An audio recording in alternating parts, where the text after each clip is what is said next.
and public historian at Salem State. And so today what I really want to talk to you about is being my most current research in an exhibit that I just put together, actually, that just ended after a couple of years, which also, too, turned out to be a shameless promotion for my new book, which is the exhibit catalog. And I'll manage to make shameless plugs for my other two books along the way, I promise. So anyhow, this is my research for the past quarter century has been on what I call the other New England. And that, in fact, there are really a couple of different New Englands. And in particular, this is the exhibit that I most recently did with Nina Maurer at Old Berwick Historical Society in South Berwick, Maine, that explores the Piscataqua region in the 17th century as an example of that other New England. Because, in fact, I live in York, Maine, and work at Salem State University. So I drive those two green bridges, as we know them, every day across the Piscataqua and then one across the Merrimack. And honestly, folks, once you get across those two bridges, things are really different. It's a different New England, right? I call it the other New England. And it's always been that way since the 17th century. And so that's what this exhibit and this project, and frankly, most of my research has been in the past 25 years or so. Start off with let's put it this way, Puritan New England. It's really annoying me as a concept. I apologize, Frank. If the world's leading expert on John Winthrop and you're saying you don't like the idea of Puritan New England, that's probably not a good way to make friends, but fortunately he's already a friend. So here's the thing, Puritan New England was none of the above, right? There were other places than Massachusetts Bay in Connecticut. There's Mason's Patent, New Hampshire, and the province of Maine, which were very, very different places. And if I get this to, there we go. Not Puritan. Anglicans, Baptists, Quakers, Muggletonians even, we'll talk about that, and godless fishermen.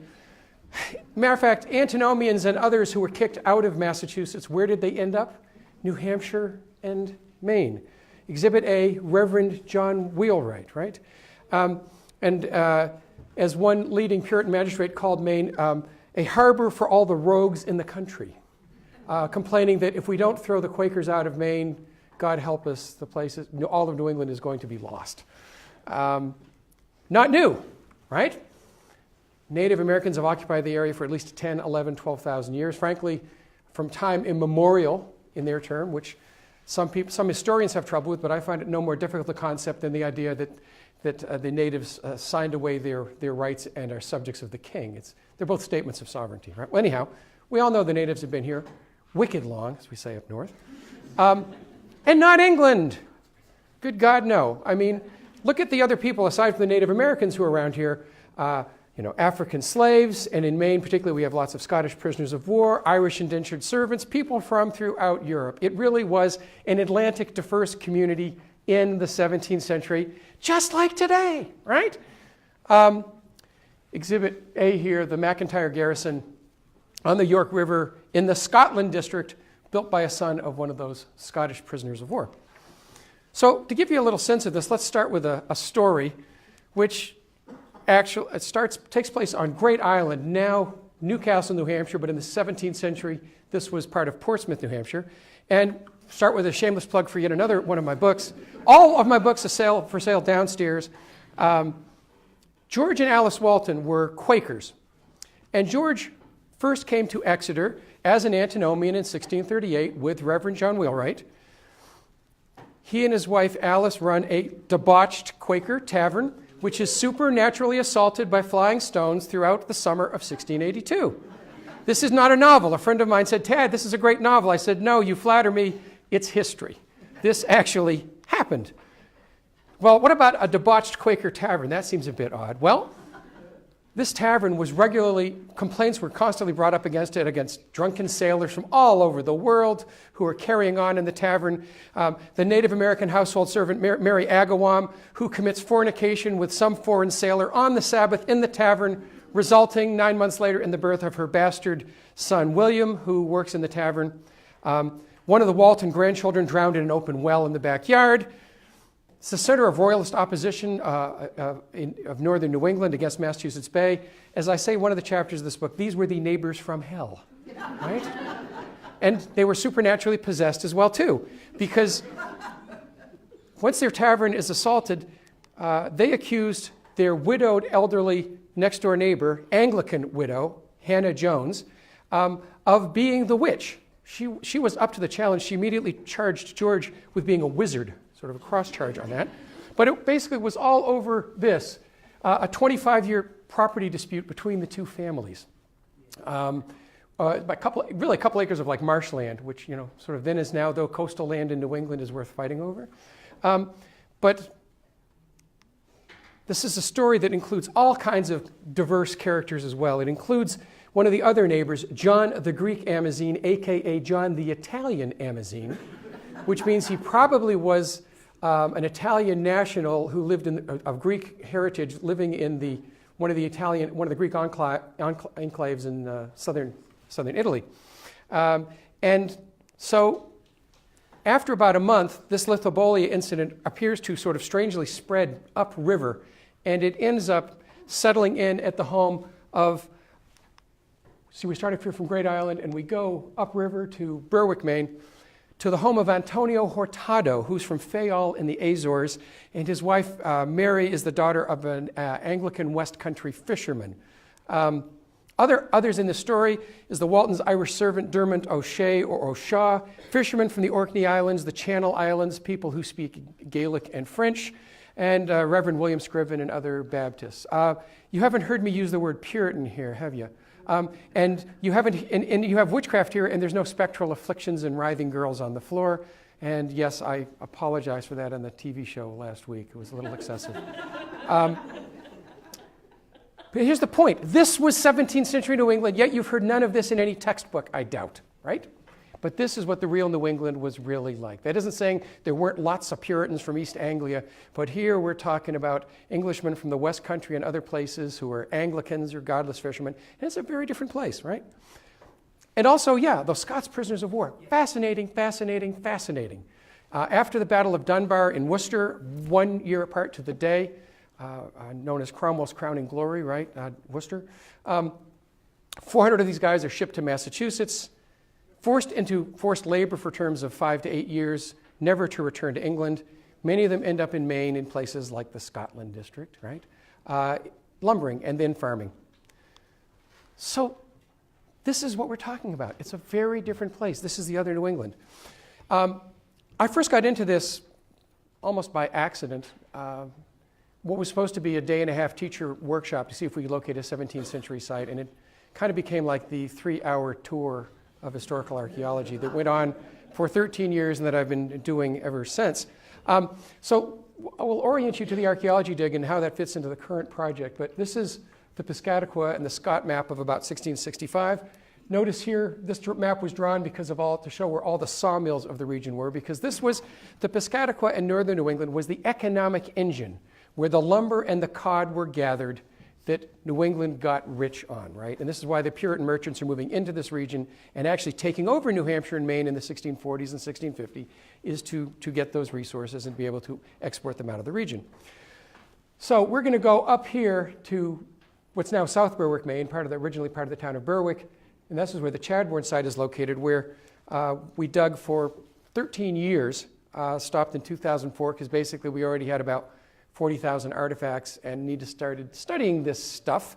The site was destroyed in the Salmon Falls raise of 1690, so it's an archaeological time capsule, truly a remarkable site.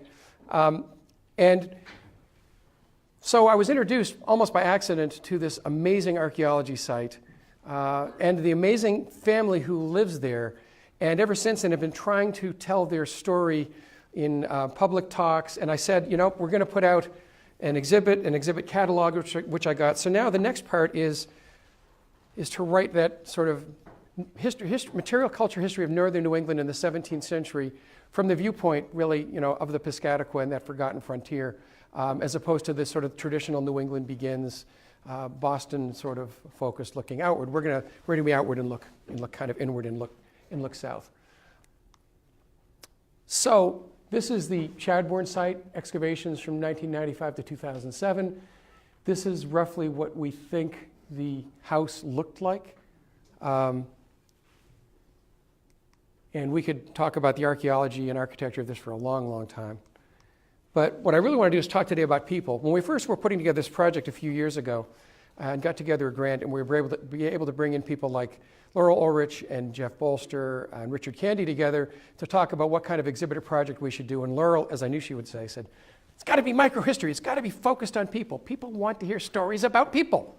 So our exhibit here is sort of an attempt to talk about the forgotten frontier, the lost 17th century in northern New England, and to tell that from the point of view in particular of 8 individuals.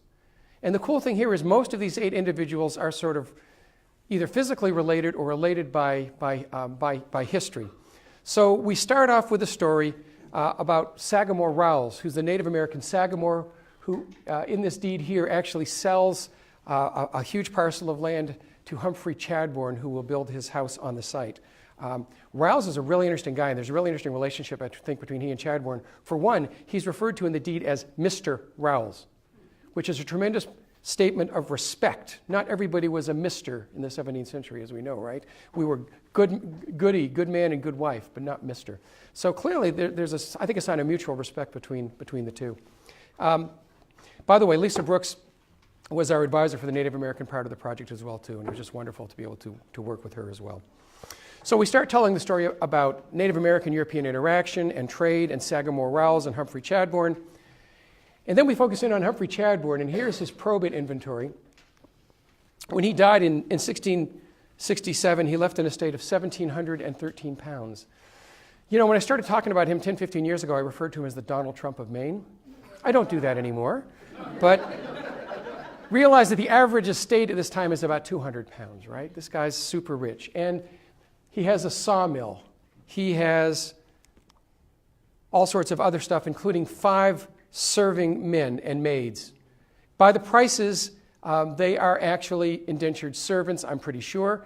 But after Humphrey dies and his wife remarries, in her second husband's will, it does actually mention ye negro. So the family did own, and the value was higher, it's like 40 pounds, so it was definitely a slave. So these folks, if you're running lots of sawmills and lumbering operations, you need forced labor. You need cheap labor, right? Be it Scots prisoners of war, or when they become free, maybe I think that's when you go and start getting slaves, right? Because you need the next generation of slave labor. And if you look at when most of the slaves start showing up in New England, really, it's like that third quarter 17th century when you start to see numbers. And I think that's related to the fact that the damn Scots, they've become free. Who can we pick on next, right? The Chadbourne site, we found huge amounts of lumber, related hardware and sawmill hardware. This is a stirrup from a sawmill. We found a pair of them. We found a huge scrap pile of iron that I think we probably spent about $30,000 conserving, because when you find a rusty pile of iron, you have to conserve it. In this case, it was, I went to my friends at the Saugus Ironworks and said, okay, what is all this stuff?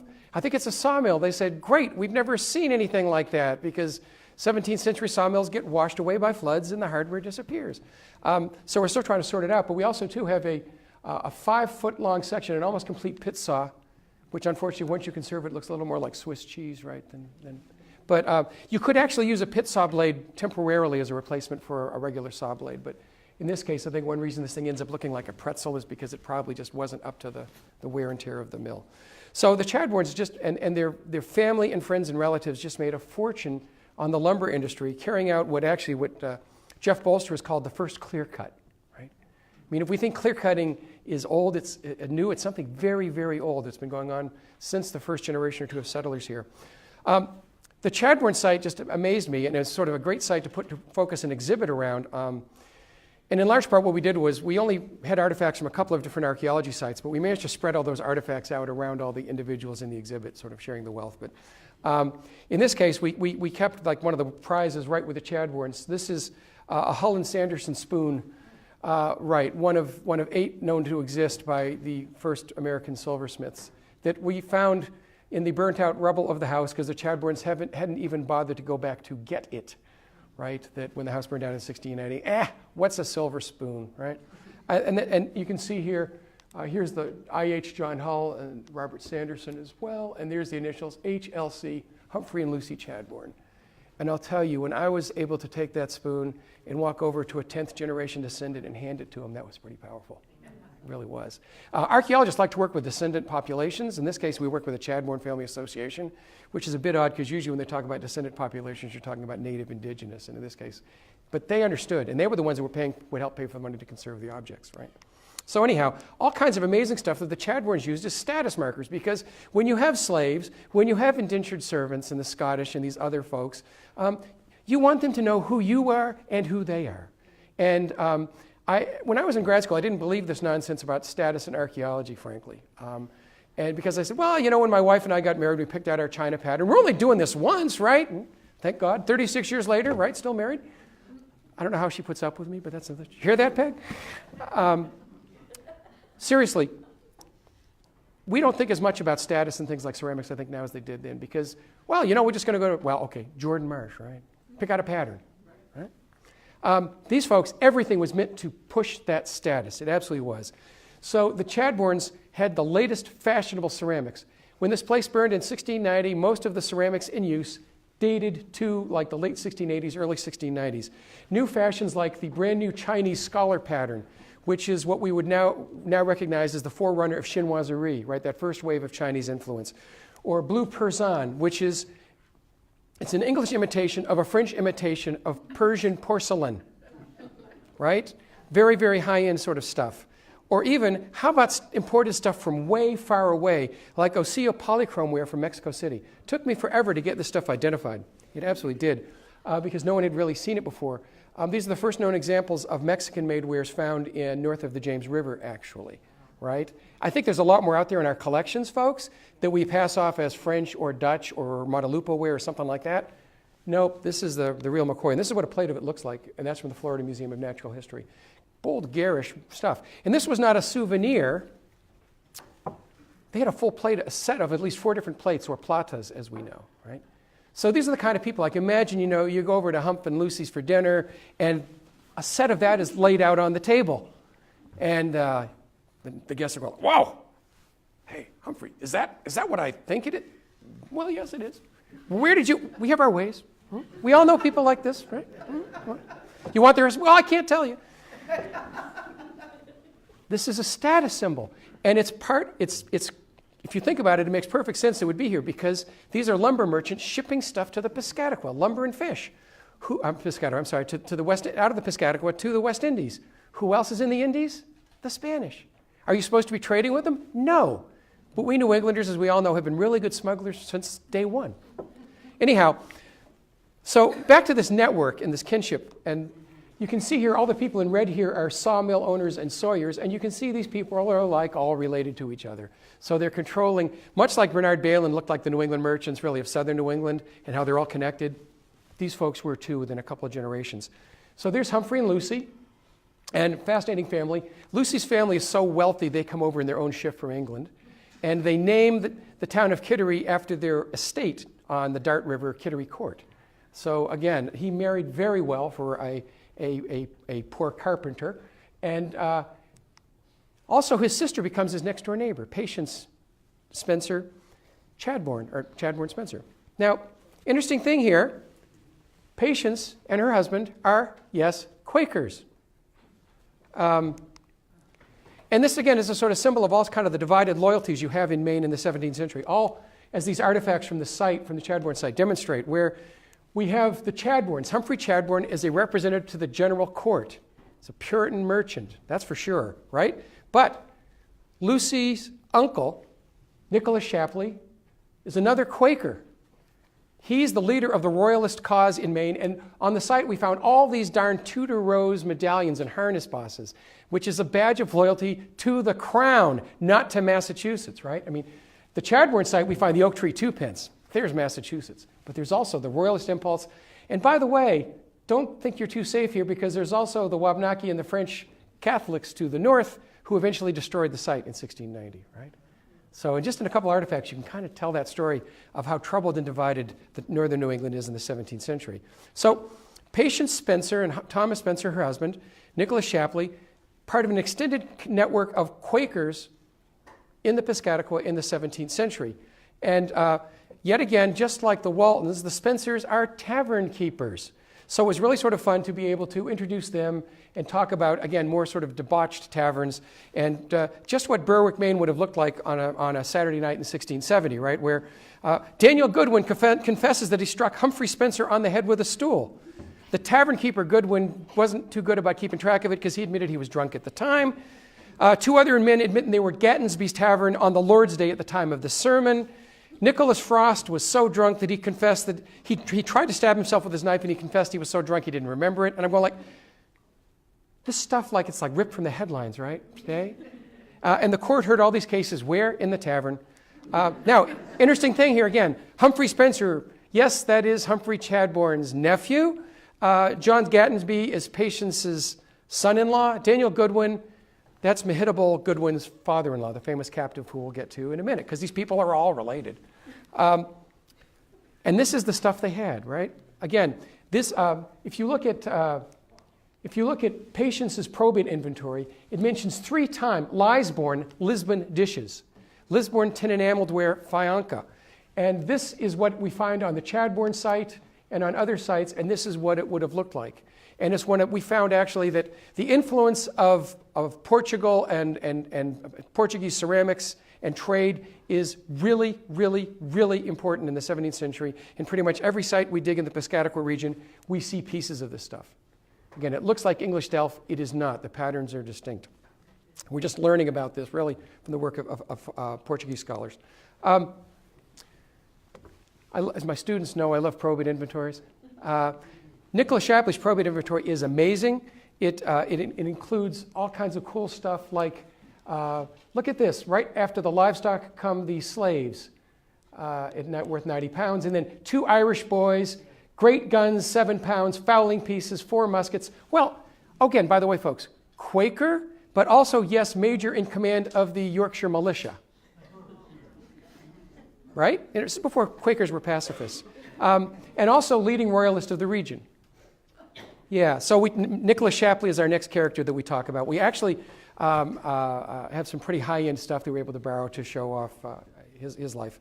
And the bottom line is that the Royalists of New Hampshire and Maine are trying to keep independent of Maine and Massachusetts. And part of this is a religious dispute, right? Because the Quakers want religious freedom, so which the king wants, because the king really wants to be a Catholic, right?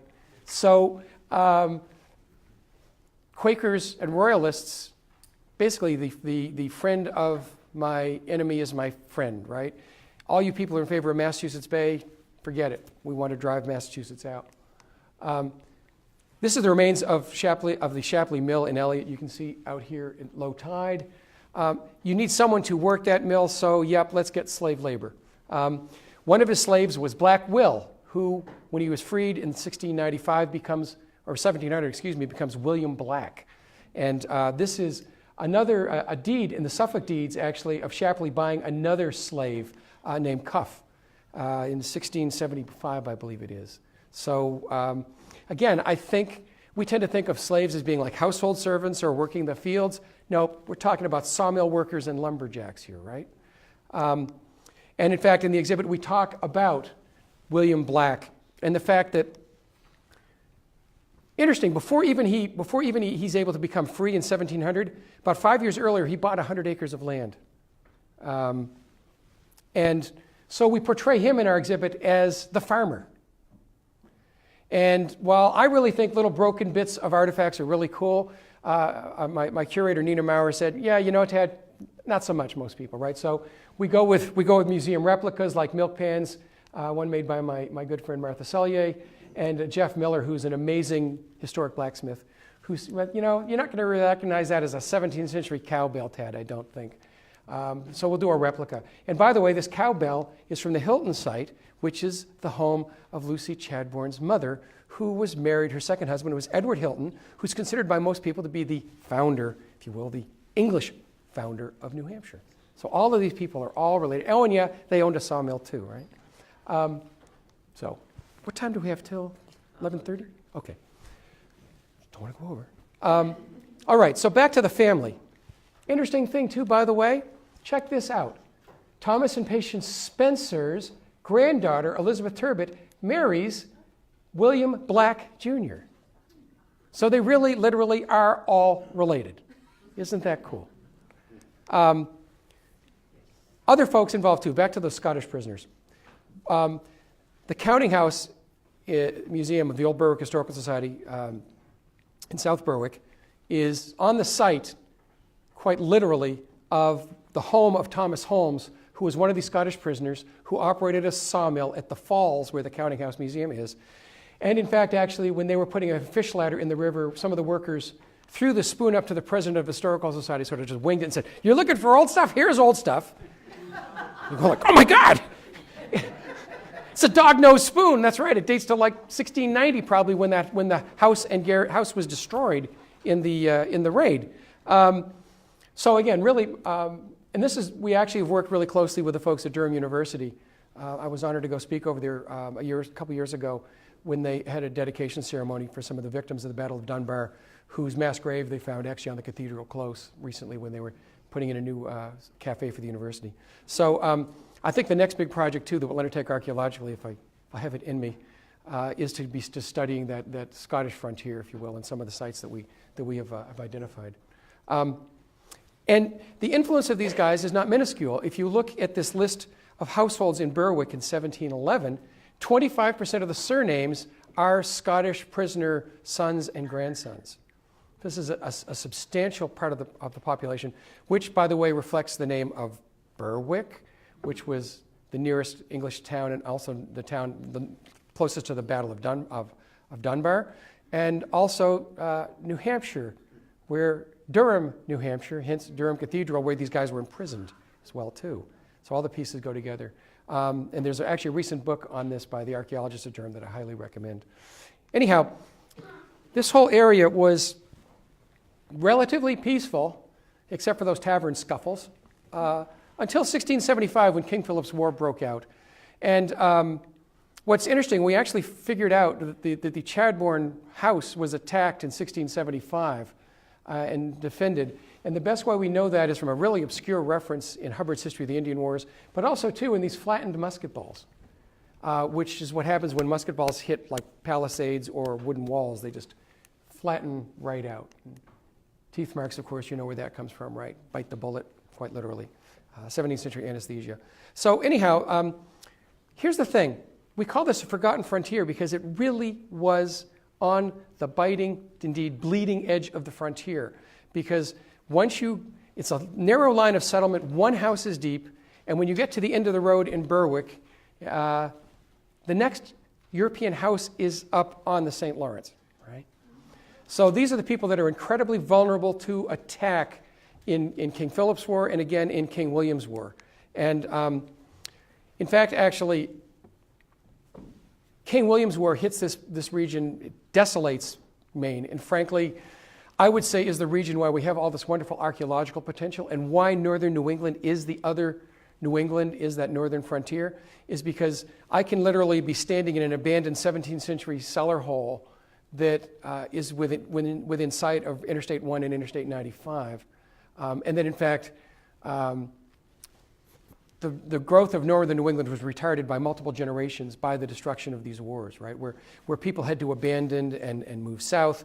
And again, think about this: the Salmon Falls raid, just hitting them out in dawn, March 18th, almost there. We know what the weather's like, right? They came down on snowshoes from Canada, picked up local Wabanaki guides, and then just destroyed the community.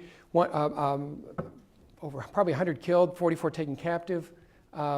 Almost as, wait a second, I'm sorry, those are the Deerfield numbers. Our numbers weren't quite that bad. But about 100 killed or taken captive.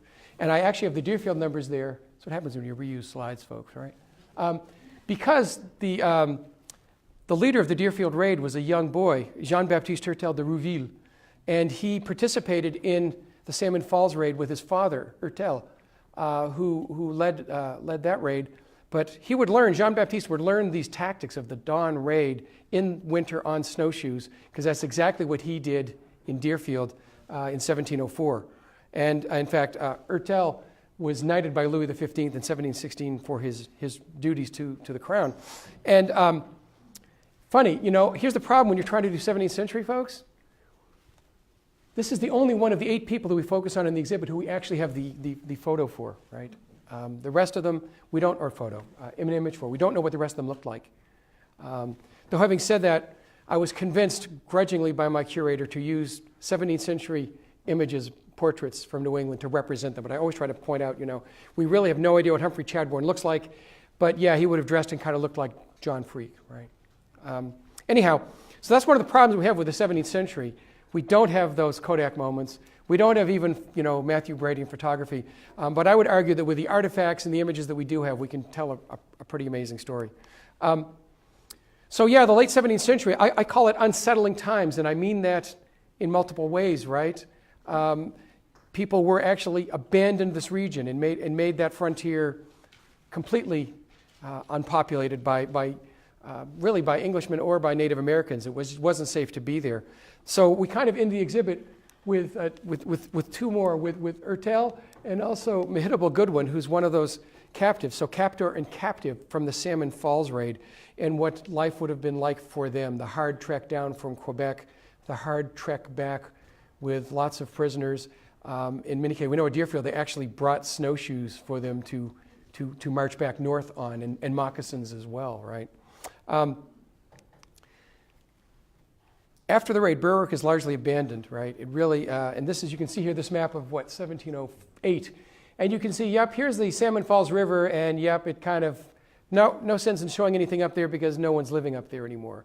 Only crazy people, and they'll gradually come in after Queen Anne's War in 1713 for the most part. Now, having said this, shameless plug for another book, but here's the thing. This warfare on the northern frontier is directly related to the Salem Witch Trials. And if you don't believe me, ask my good friend Marilyn Roach. And an example of this, one of the captives taken on the Salmon Falls raid, along with Mehitable Goodwin, is Mercy Short. And she's very, very famous in the Salem Witch Trials in 1692. She is forced marched to Quebec, probably watched loses both of her parents and many of her siblings on the Salmon Falls raid, may well have watched them be killed. The house is burned down. She and the other neighborhood kids and others are marched north to Quebec, and she is probably forced to convert to Catholicism. We don't fully understand the mechanism of why some captives did. Mehitable Goodwin did as well too. May have gotten you kind of preferential treatment, or maybe you got to not work on the Lord's Day, right, and to attend worship. We're not entirely sure. But you can imagine to have a little Puritan girl. Well, I'm not sure, frankly. Honestly, Mercy Short was probably Quaker, but that's another story. Something I'm working on. But anyhow, to have a good Protestant girl being forced marched to Quebec and converting to Catholicism, and then she comes back to Boston. She's redeemed by William Phipps on his raid of Quebec in 1690. That's another book, but I won't mention it because it's out of print. Mercy Short is afflicted, right? A witch curses her in the Boston prison when Mercy's delivering food there to another prisoner. And she freaks out. What I would consider actually probably a classic case of PTSD. And we know about her a lot because Cotton Mather was her minister, and he personally wrote at length about trying to save her. And he says, Mercy says that she was afflicted by and tempted by a black man. Because it would be like, well, what did Satan look like, and how did he tempt you? Well, she said Satan was a black man, which is a good English description of Satan at the time, which when we can get into all kinds of issues of race in 17th century, or in some degrees lack of race, but understanding of other, right? I mean, other, and frankly, other could be slaves or Native Americans, or frankly, the Irish or the Scottish, right? And there's sort of a pecking order as to how you treat them. But anyhow, but no, not like a black man like Satan, but tawny like an Indian. It's the way she describes Satan. And then she goes on to describe essentially, he's wearing a high-crowned hat, which actually would fit very well with a Wabanaki high hat. So many other cases in this we can talk about. Again, take a look at some of my stuff or Marilyn's or Mary Beth Norton's book. But if you read the Salem Witch Trials transcriptions, they're full of images to warfare, and garrisons and stuff like that, and attacks. Look at George Burroughs. One of his crimes is he supposedly can put his finger in a musket and lift it up like that, right? Anyhow, So there are real definite ties to that. If you realize that in a period of a couple of years, just before 1692, all of New England, pretty much north of Portsmouth, had been abandoned, right? Had been destroyed in these kind of morning raids on Pemaquid, on what's now Portland, on Wells, on York, on Salmon Falls, even down into New Hampshire, right? This was a scary time, and people didn't know if they were going to be next or not. All right, so back to the genealogy. So look at this network and this amazing family who it's really great to work with, this extended family. And it starts with Humphrey and Lucy Chadbourne. I don't have time to talk about all these people, but for example, the Gilmans of Exeter, that's the Gilman Garrison, for example, right? Historic New England folks. Royalists, Major Nicholas Shapley, we've talked about. Quakers, the Spencers, the Shapleys, and frankly others. Another one of the Chadbourne children who doesn't make this tree was a Quaker as well. Muggletonian, Richard Leader. Muggletonians are, again, one of these obscure Puritan offshoots during the English Civil War, where you basically have all these different Protestant sects. And the Muggletonians, again, were sort of a variation of millennialists. And they thought the group had become extinct, and then they found out that the last few actually lived until into the 20th century, because it was a secret society. And I can't prove this, but I'm pretty sure, as you probably are too, right? This is where J.K. Rowling gets the word muggles. Yeah, right. So yeah, even these bizarre groups. And Baptists. So here's the thing, folks. Think about this. Baptists were so far out on a limb in 1682 that they were basically being warned out of Maine even. Wow. Yeah. What do you mean you don't baptize your youth? What happens when they die? Then they're going to go to hell. That's not good. Well, it's a little different. You need to have some choice there and be an adult. Anyhow, interesting thing here. These folks, and again, the richest families of the region. Lucy Chadbourne's daughter by second marriage, whose father owns a slave. Richard Cutts, the Cutts brothers are probably the richest men in New Hampshire. And they're becoming Baptists. One of the Cutts girls marries William Scriven. And then in the end, they just say, we're being hounded too much, we're leaving. So Scriven and a bunch of these folks pack up and move to Charleston, South Carolina, where Scriven is like the founder or one of the founders of Southern Baptism. So this is 17th century diverse New England, folks. Check this out, right? The Southern Baptist movement began in 1682 in Kittery Point, Maine, in some ways. Okay? Where are those Puritans when you need them? So I hope you've enjoyed this somewhat different view of early New England. And again, the book, the catalog came out a couple months ago. It's only really available for me or the Old Berwick Historical Society, so I do have copies here. And I'd like to point out that the introduction is by my old friend Jeff Bolster, Bancroft Prize winner. We've got a wonderful essay on European Wabanaki relations by Bancroft Prize winner Lisa Brooks. And then I wrote the other essay, and still waiting on that Bancroft. Anyhow, thank you very much.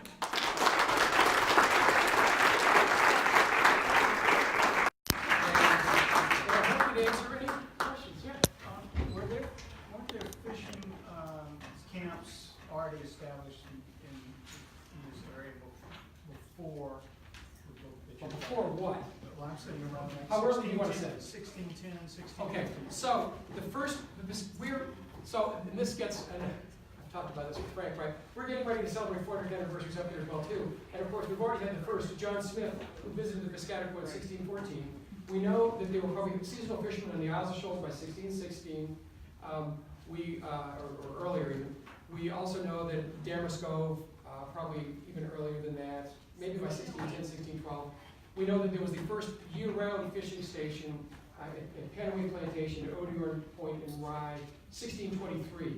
So in the Piscataqua, we're getting ready for a big celebration in 1623. And in some ways, this book was like, and this exhibit was the first step in sort of saying like, hello, it isn't just Massachusetts in 1620. There's all this other stuff going on. Absolutely. And in fact, actually, the Hilton brothers, when they come up, William is in Plymouth by 1623. And then his brother Edward shows up soon afterwards, and they're fishmongers from London originally, and that's why they come with this guy. Yeah. Thanks for asking. Yep. Pure archaeological question. Looks like there was a connection with Devon and the Dartmoor. Yeah, that's actually Lucy's grandfather and great-grandfather, I think it was, had been Lord Mayors of Totnes in the late 16th century. So again, West Country, Yeah. not East Anglian, and I can talk about an hour or two about the architecture, because they're not talking about hall and parlor, central chimney, East Anglian. In one case in Maine, we actually excavated an 80-foot-long West Country longhouse with the cattle living in one end and people living in the other. Yeah. And of course, the names, Portsmouth. Right. And then Gosport on the Isle of Shoals. Exactly. I'm from the Piscataqua, actually. Yep. And Gosport is in Devon. Portsmouth and right across the harbor Yep. is Gosport. And I freaked out when I saw that. And Biddeford Pool, likewise too, is a major fishing place in That I never saw. Apple. It's called Appledore Pool. Appledore. Is this exhibit still on display? Well, you know, Nina and I kind of did this all by ourselves, including raising about $150,000 to do it. And so we didn't actually get the exhibit catalog out until after the exhibit was over. I know, I'm sorry. We wanted to get it sooner, but we just didn't. So the memory of it is the catalog, I'm afraid. But I'm hoping it'll come back in some other guises. And again, to me, it's like the start of this big book project that I'm working on. Yeah. Can you say a bit about when this reference to Puritan New England first emerges, or when we start to think about New England as dominated by the Puritan narrative? Wow, that's a good question, Frank, isn't it? Yeah, it's a good question. I'm not sure I have a good answer to it. I think it's always been sort of viewed just as, I think it goes sort of hand in hand, ironically, with the Mayflower and Plymouth Rock, which technically weren't Puritans, right? This room after lunch, I'll come and ask a question. All right. I'll take it. Come back after lunch. Frank will answer your question much better than I could. Any other questions? Yes. Where is Oyster River? Oyster River is Durham, Yes. present-day Durham, and again, I think it was renamed Durham by all those Scottish guys who worked there in the sawmills and then were some of the first settlers there. Yeah. I sort of have a how-to question as an administrator. So if one has a bunch of cardboard boxes filled with not 17th century but 18th century artifacts, Yeah. can you tell me a good starting point for figuring out how to get the scholars and the money and things to If I had that answer, I wouldn't tell you. Okay. Just a starting It's- point. it was- Who's my resource? Well, it's a lot of back-breaking work and finding people who are interested in your project. I think we were helped by the Chatmore Project because every year when we ran the dig, it was a public archaeology dig, and we had people invested in it in the community from the start, including, it was an educational project for teachers and students, and every summer we would have probably a couple hundred volunteers, and we did that for 13 seasons. So you built up kind of like a constituency. Right. And to me, it's a lot easier to have that than to sort of say, we got all these archaeology artifacts in the attic, what are we going to do with them, right? But I just will say too, is what we try to do with this exhibit is to use modern replicas. We have really some wonderful collectors around here who are willing to let us borrow the complete 17th century bits of ceramic, the complete 17th century chests. That we might just have like a piece of hinge or something like that. So that's one way from a purely interpretation point of view, that's the way to do it, is to work with those, the Boston China Students Club, for example, for 18th century ceramics, if you to do that, or to find when people are really heavily collecting into that time period. And we were actually lucky enough, that's one reason the exhibit didn't go up longer, was we said, can we just borrow this from this Dennis Searle chest, one of the few in private ownership? Could we just borrow it for 18 months for this exhibit? And people were nice enough to do that, but they also wanted their stuff back after 20 years. Thank you all. Oh, I'm sorry. Okay, last question. You said after 1692, north of Portsmouth basically cleared up because of the Indian raids. Okay, I will put an asterisk by that because I live in York, which did survive the famous Candlemas raid, but barely. But you have Portsmouth, and then once you cross the river into Maine, you have a scattering of people. They say no more than 5 or 10 houses were left in York. You have one house left in Wells, the Store Garrison, which is almost attacked. It's just destroyed by 400 French and Native Americans. You have very, very little there. Do you know those crazy individual people who will try to hang in there or to go back up on the coast? But in large part, and then there'll be peace in 1697. It's like a false peace that lasts until 1701. So some people will go back then leave again, and then they won't really be safe to go back until 1713 to Queen Anne. I'm sorry, what do you, sorry? That was my question. When did people start filtering back in? 17, what? 1713, and what you have in the meantime is this huge population of refugees who are coming down to places like Salem and Boston, and frankly, it's part of that refugee relief effort that also overtaxes people during the witch trials. It was a lot of folks who had come from the North Shore, from Salem, from Danvers, members of like the Ingersolls, Tavern, for example, who had been moved up to Maine in the 1680s and then are just burnt out, and they have to come back home. And as I like to describe it, as imagine like, so here comes my sister-in-law with those 6 kids, and they get nothing but the clothes on the back. And that oldest one is a lout and lazy, and he eats like a horse, and I've got to find a job for him, and the tax rates just went up to pay for the war. These people were not happy with the situation. Nobody was. Thank you all very much.